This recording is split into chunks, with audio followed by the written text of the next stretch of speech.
अगर मैं डॉक्टर रसूला पहले आपसे सवाल पूछती हूँ, हम लोग स्पेशली स्लीपिंग पॉस्चर्स की बात कर रहे थे। क्या काफ़ी दफ़ा हम रियलाइज़ नहीं करते सोते हुए, कभी यूं पोजीशन हो जाती, कभी यूं, और काफ़ी दफ़ा हमें दर्द होती है। मैं तो अक्सर एक चुक के साथ उठती हूँ, तो ये क्यों होता है?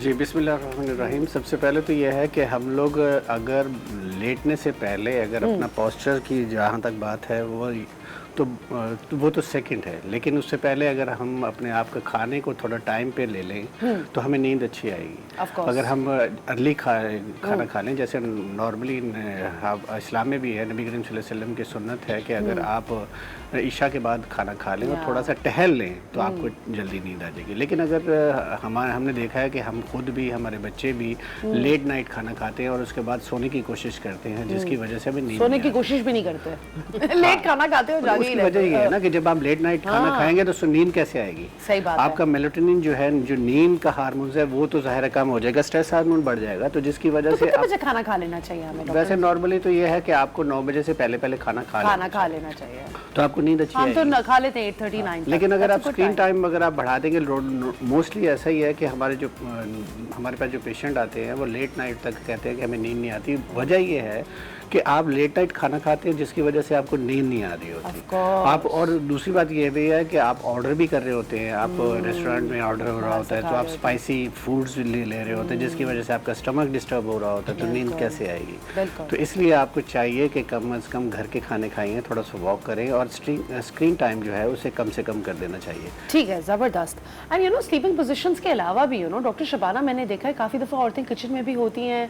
हमने खुद देखा है एक छोटे साइज का स्टूल पड़ा हुआ होता है, एंड एक परेशानी हो रही होती है, घुटनों में भी दर्द होती है, और औरतें कितनी मेहनत करती हैं मज़े का खाना बनाने फॉर द फैमिली, बट बेचारियों की खुद की सेहत पर आ जाता है। तो आप हमें कुछ चीज़ें बता सकती हैं किचन हेल्थ में अपने आप को सही रखने के लिए? देखिए, किचन हेल्थ, जैसे हम बात करते हैं पॉस्चर की, किसी भी किस्म की आप पॉस्चर की बात करें, अब जितनी भी रिसर्चेज आई हैं, अगर आप देखें अभी भी ऑर्थोपेडिक जर्नल में जो है 2020 में भी एक रिसर्च आई है, उसके हिसाब से सिर्फ पॉस्चर जो है वो 100% मैटर नहीं करता। पॉस्चर की वजह से जो हमारे उससे रिलेटेड प्रॉब्लम्स हैं, जैसे मस्कुलर वीकनेस हो जाती है, और स्पेशली जब हम किचन में होते हैं, औरतें कम पानी पीती हैं, डिहाइड्रेशन की वजह से आपके मसल्स वीक होते हैं, पसीना आता है। और अच्छा, कुछ चीज़ें ऐसी हैं जो हम बैठ के कर सकते हैं किचन में, जैसे सब्जी काटना है, आटा गूंदना है, वो हम बैठ के भी कर सकते हैं। लेकिन हमारी फीमेल्स का अक्सर ये है कि जल्दी जल्दी में खड़े खड़े ये सारी चीज़ें करती हैं। अगर आप ये चाहते हैं कि आपके घुटनों की हेल्थ रहे, आपके बैक की हेल्थ रहे, तो आपको चाहिए कि आप एक स्टूल रखें, और स्टूल रख के आपने बैठ के ये सारे काम करने, और कोई भी पॉस्चर तकरीबन 20 to 30 मिनट्स के बाद जो है वो आपने चेंज करना है। क्योंकि अगर मुस्तकिल आप खड़े रहते हैं तो आपके घुटनों पे भी प्रेशर, आपके जॉइंट पे प्रेशर आ रहा है ना ऑटोमेटिकली, क्योंकि मैकेनिकल प्रेशर इसे कहा जाता है, मैकेनिकल प्रेशर आ रहा है, जिसके बाद जो है वो आपके मसल्स को प्रॉब्लम में आती है। अच्छा, दूसरा, sorry doctor Shabana to cut you off, let's say अगर हम खड़े होकर बर्तन धो रहे हैं, हाँ ठीक है, बर्तन तो हमने सिंक के सामने ही धोने, ठीक है, वहां पे हम घंटों लेट्स से खड़े हुए, घंटा तो लग ही गया बर्तन धोने में, कितने पतीले घंटे, तो उस सूरत में अगर हमें खड़े होना पड़ रहा है तो तुम कैसे खड़े हो फिर? अच्छा, इसमें सबसे अहम चीज़ है, मैं यही कह रही हूँ, खाली हम ये कहते हैं ना पॉस्चर इम्पॉर्टेंट है, बट पॉस्चर के साथ बहुत सी दूसरी चीज़ें भी रिलेटेड हैं। इसमें एर्गोनॉमिक्स है, आपके किचन के जो सिंक है, आपका उसका स्ट्रक्चर ऐसा होना चाहिए एर्गोनॉमिक्स के, मतलब इस तरह से आपके बॉडी के हिसाब से। आपका जो शेल्फ है जिसके ऊपर आप खड़े होते हैं, एल्बो के आपके मतलब एल्बो की हाइट का होना चाहिए, ताकि आपको मज़ीद आगे झुकना ना पड़े। अगर आप सिंक पे बर्तन भी धो रहे हैं, तो अगर आपका सिंक जो है उसकी हाइट इतनी नीची भी नहीं है, इतनी लो भी नहीं है, और इतनी हाई भी नहीं है कि आपके शोल्डर्स पे, आपके एल्बोज पे स्ट्रेस आ रहा है, लेकिन आपकी इतनी है एल्बो के बेस पे, तो आप उसके वॉश करें। और कितनी देर बर्तन धो लेंगे? 15 मिनट, 20 मिनट, 20-25 मिनट तक आप एक पॉस्चर में रह सकते हैं। उसके बाद आप अपना पॉस्चर जो है वो चेंज करें, लेकिन उसके साथ साथ उसकी पोजीशन, उसकी हाइट, ये सारी चीज़ें।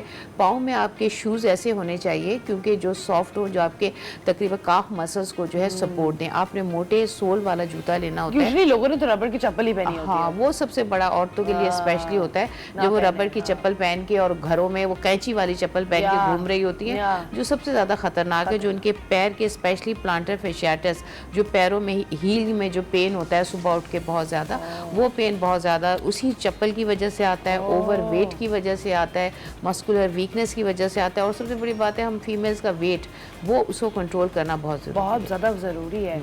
And you know doctor Nasrullah, अगर इसी बात को हम आगे लेके जाएं, लेट्स से हम सिंक के सामने से हट के स्टडी टेबल पर आ जाएं, जैसा मैंने काफ़ी दफ़ा नोटिस किया, पहले मेरी एक स्टडी टेबल थी जिसमें ना मुझे नीचे झुकना पड़ता था थोड़ा, मेरे शोल्डर्स थोड़े ड्रॉप होते थे and I felt like as if मेरी कमर में दर्द शुरू हो गई।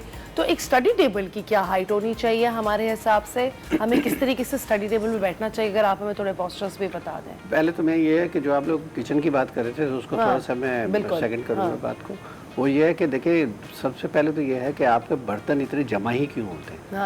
आपको साथ साथ लेके चलना चाहिए। जैसे भी नॉर्मली अगर आप देखें कि फीमेल्स को अगर उनको लगता है कि उनके जॉइंट्स पे प्रेशर आता है, तो सिंक में इतने बर्तन जमा ही नहीं होने देने चाहिए। साथ साथ ही धोते रहें, साथ साथ ही उन पे उनकी बॉडी पे प्रेशर भी नहीं आएगा। तो काम को फौरन अगर करते रहते हैं तो आपकी बॉडी पे प्रेशर नहीं आता। फीमेल का क्योंकि फिर आप मूव अराउंड करते रहते हैं। बिल्कुल बिल्कुल। और इसके अलावा सब्जी काट ली, बर्तन धो लिया, फिर वापस आके हांडी भून ली, फिर वापस आ गए। या बिल्कुल हार्मोनल डिसऑर्डर की वजह से ज़्यादा वेट गेन हो रहा होता है, और वो घर में रहने की वजह से उनका विटामिन डी भी कम हो रहा होता है, जिसकी वजह से ज़्यादा जॉइंट पे प्रेशर भी होता है, जॉइंट में पेन भी होता है। अच्छा, विटामिन डी कम होने से जॉइंट पे प्रेशर और पेन होता है? जी बिल्कुल बिल्कुल। विटामिन डी, और विटामिन डी जो है आपको देखिए हमारी खुराक में खुराक में इतना नहीं है हमारा।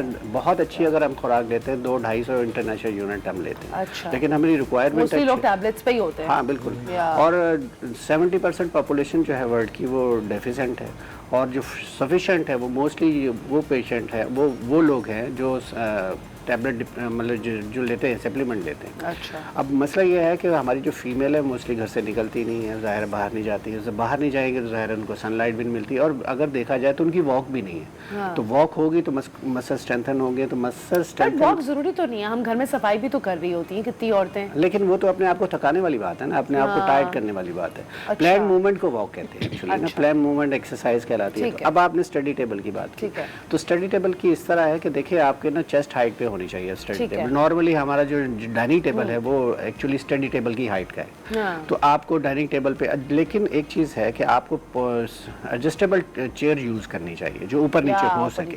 अगर आपकी हाइट ज़्यादा है तो ज़ाहिर है कि आप अगर बैक सपोर्ट है अगर आपके साथ, पीछे टेक लगा के बैठे हुए, तो आपको झुकना पड़ेगा आगे की तरफ। तो आपको झुकना ना पड़े। अगर कोई ऐसी चीज़ आप देख रहे हैं, डेस्कटॉप लैपटॉप पे काम कर रहे हैं, मोबाइल पे काम कर रहे हैं, अगर स्टैंड नहीं है सामने तो आपको झुकना पड़ेगा।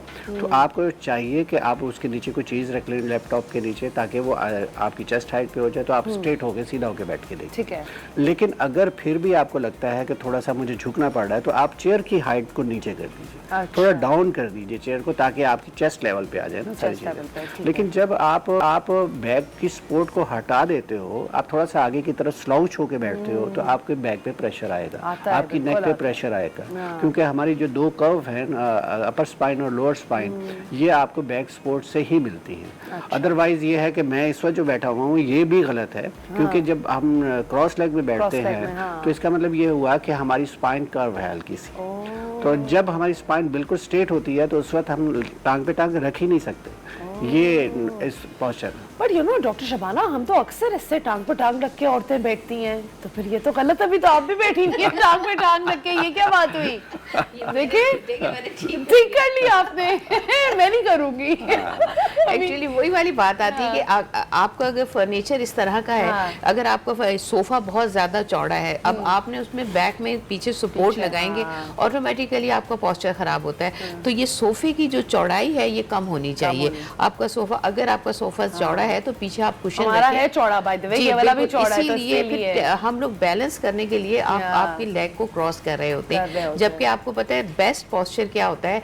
बेस्ट पोस्चर ये होता है हमारा ऊपर वाला ये जो ट्रंक और हमारा हिप, ये सब 90 डिग्री में आपका ये बेस्ट पोस्चर है, जिसकी वजह से आपकी स्पाइन की हेल्थ जो है वो खराब नहीं होती। जबरदस्त, एक्सेलेंट। एंड डॉक्टर शबाना, एक और चीज मैं आपसे पूछना चाहूंगी, मैंने काफी दफे देखा है लोग कोशिश कर रहे होते हैं सीधे बैठने की, और वो पूरा वक्त टेबल पे बैठे हैं, वो सीधे बैठने की कोशिश कर रहे हैं और पीछे सपोर्ट नहीं है। Is that dangerous? बिल्कुल। ये भी असल चीज़ क्या है, पोस्चर हम मेंटेन करते हैं। पोस्चर मेंटेन कैसे होगा? अल्लाह ताला ने भी हमारे मसल्स ऐसे बनाए, एक मसल कॉन्ट्रैक्ट होता है, काम करता है, दूसरा मसल रिलैक्स होता Relax है। होता अब जैसे अगर हम हाथ की बात करें, ये हमारा बाइसेप्स, पीछे ट्राइसेप्स। अब अगर मैं एल्बो बेंड करती हूँ तो हमारी ये वाले वर्क करते हैं और इसके पीछे के मसल्स रिलैक्स होते हैं ताकि हमारे जॉइंट पे प्रेशर ना Pressure आए ना और आए। हम थके नहीं। हम क्या करते हैं कि जब हम कोई ओवर वर्क करते हैं, अब मैंने बाइसेप्स का ओवर वर्क कर रही हूँ, बहुत ज़्यादा काम कर रही हूँ और हम इसको ओवर यूज़ कर रहे हैं। जब ओवर यूज़ कर रहे हैं तो ये वाला मसल जो है वो इतनी देर रिलैक्स नहीं हो पा रहा, या फिर ये मसल रिलैक्स नहीं हो पा रहा, बैलेंस हमने आउट कर दिया। बैलेंस आउट कर दिया। तो जी। जरूरी है कि अगर एक मसल कॉन्ट्रैक्ट कर रहा है और दूसरा एक्सपैंड कर रहा है तो हम उसकी मूवमेंट भी चेक करते रहें कि हम ओवर एक्सर्ट नहीं, ना उसकी करें। मूवमेंट चेक करने का तरीका ये, आप अपनी पोजीशन चेंज करें 15 से 20 मिनट के बाद, ऑटोमेटिकली वो मसल जो है रिलैक्स हो जाएगा, जो कॉन्ट्रैक्ट है वो रिलैक्स हो गया, जो Got it.